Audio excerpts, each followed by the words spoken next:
ओडिशारे February 21 रु matric परीक्षा जारी हैला सूचना। आसनु जानिबा एहार सर्विसेज खबर विषय।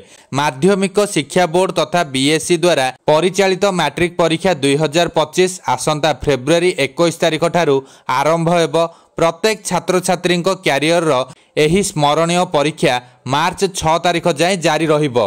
माध्यमिक शिक्षा बोर्ड पक्षरु एही सूचना दिया जायछि। सूचना अनुसार मैट्रिक परीक्षा 2025 आसंता 21 तारिख ठारू आरंभ हेब।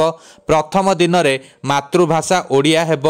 24 तारिख रे इंग्राजी, 27 तारिख रे गणित, मार्च 1 रे विज्ञान, मार्च 3 रे सामाजिक विज्ञान, मार्च 6 रे तृतीय भाषा हिंदी बा संस्कृत परीक्षा हेब। परीक्षार समय सकाळ 9 रु पूर्वाह्न 11:30 जाए रहिबो।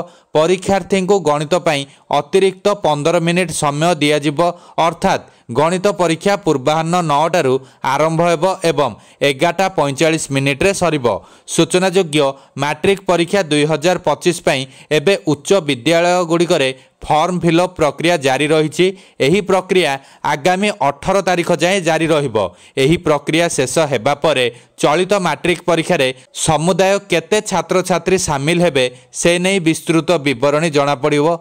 आगामी मैट्रिक परीक्षा पई माध्यमिक शिक्षा बोर्ड पक्षरु प्रस्तुति जारी रही। परीक्षा रे अधिक स्वच्छता आनिबा पई आवश्यक पदक्षेप निया जाउछि। परीक्षा केन्द्र गुड़िकरे पिलामानकर आवश्यकता को दृष्टि रखी सबु प्रकार सुविधा जोगाई देबा पई मध्य उद्यम करा जायछि।